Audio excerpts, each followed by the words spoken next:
Akhir pertarungan Jugo versus Busby menandakan awal pertarungan Kenpachi dan Mayuri versus Pernida. Berikut pembahasan cerita Bleach Thousand Year Blood War part ketiga yang akan masuk ke episode ke-8. Let's check it out. Masih di cerita Jugo dan Busby ketika bertemu dengan Yhwach dalam perekrutan Stand Eater. Jugo yang tiba-tiba diajak menjadi tangan kanan Yhwach terlihat kaget karena tujuan Jugo dan Busby bergabung adalah untuk membunuh Yhwach. Jugo yang kebingungan ingin meminta saran kepada Busby yang merupakan teman seperjuangan untuk membunuh Yhwach. Di sisi Busby yang masih tidak bisa bergerak, Busby yang kaget mendengar Jugo yang ternyata lebih dibutuhkan dari dirinya yang selama ini merasa jenius terlihat marah karena apa Jugo, bukan dirinya. Jugo yang melihat wajah Busby tambah kebingungan dan ketakutan. Jugo lalu mengungkapkan kepada Yhwach jika ini adalah kesalahan karena Jugo tidak memiliki bakat sebagai Quincy. Dan Jugo mengatakan seharusnya Busby yang lebih pantas menjadi tangan kanan Yhwach dibandingkan dirinya. Yhwach kemudian menjelaskan alasan kenapa sampai saat ini Jugo tidak bisa mengeluarkan panah Heilig Bogen. Karena kekuatan Jugo adalah kekuatan untuk menyebarkan kekuatan yang sama dengan Yhwach. Yhwach memang sudah mencari kunci yang memiliki kekuatan yang sama dengan dirinya sejak lama. Dan menurut Yhwach, sudah 200 tahun sejak Yhwach lahir dan tidak ada satupun kunci yang memiliki kekuatan yang sama dengan Yhwach. Dan akhirnya, Jugo lah yang memiliki kekuatan tersebut. Berbeda dengan Quincy yang lain, Jugo tidak bisa menyerap reisi dan menjadikannya kekuatan. Jugo hanya bisa memberikan kekuatan. Yhwach juga mempelajari kekuatannya dengan memberikan orang lain kekuatan, membiarkannya tumbuh lalu mengambil kembali kekuatan yang telah diberikan. Tapi untuk Jugo kemungkinan tidak sampai seperti Yhwach. Kemudian Yhwach mengarahkan pandangannya kepada Jugo. Yhwach kemudian mengatakan jika kekuatan Busby meningkat secara drastis setiap harinya ketika berlatih bersama Jugo. Jugo lah yang membuat Busby seperti anak jenius dengan kekuatan yang besar. Busby benar-benar frustasi dan marah mengetahui kebenaran kekuatannya dan kekuatan Jugo. Busby kemudian menembakkan Heilig ke arah Yhwach, tapi panah dari Busby dihentikan dengan mudah oleh Jugo. Dan di sini pergantian scene kembali ke masa sekarang. Pertarungan Busby versus Jugo. Dan di sini Jugo juga melakukan hal yang sama ketika menghentikan panah dari Busby. Bedanya di sini Jugo sudah bersiap untuk menebas tubuh Busby. Dan akhirnya Jugo berhasil menyayat perut Busby dengan pedangnya. Kemarahan Busby semakin menjadi-jadi. Busby kemudian mengeluarkan Burner Finger 4. Kobaran api yang dikeluarkan sampai merusak tiang-tiang markas Warwell. Namun sekali lagi tidak mengenai Jugo. Sebaliknya, tangan kanan dari Busby berhasil tertebas oleh Jugo. Terpotongnya tangan kanan Busby membuat Busby hanya bisa menyerang dengan tangan kirinya.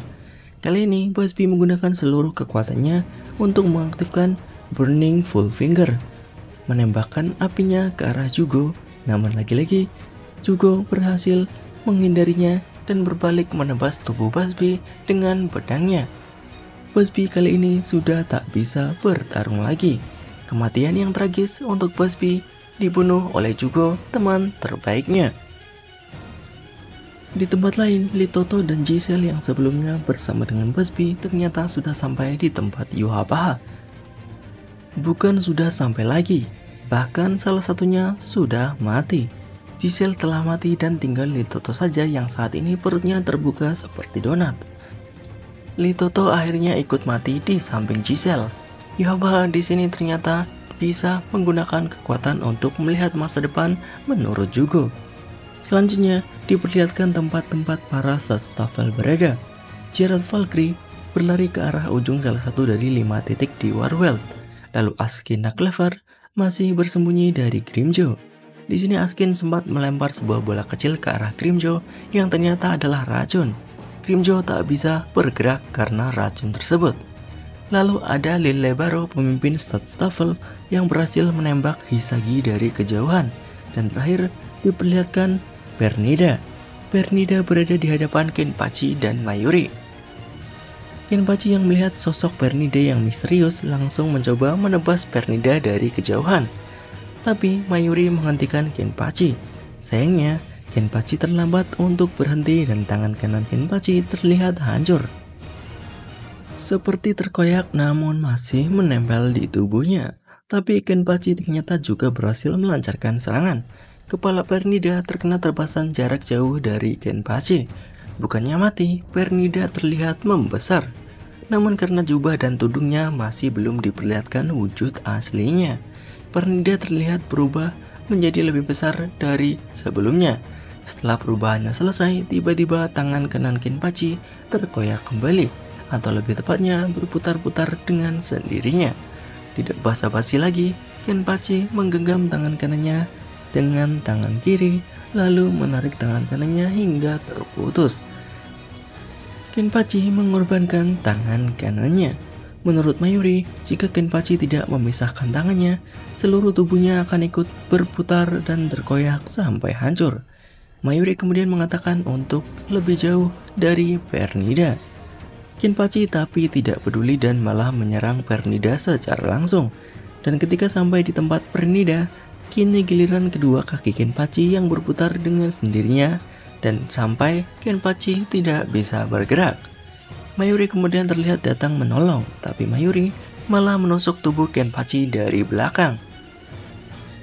Walaupun terlihat seperti tidak membantu, tapi Mayuri menusuk Kenpachi dan memberikan serum untuk memparalys Kenpachi dan menghentikan serangan dari Pernida. Mayuri paham dengan kekuatan dari Pernida. Kekuatan Pernida adalah memasukkan sarafnya kepada musuh dan menggerakkan tubuh musuh dari dalam.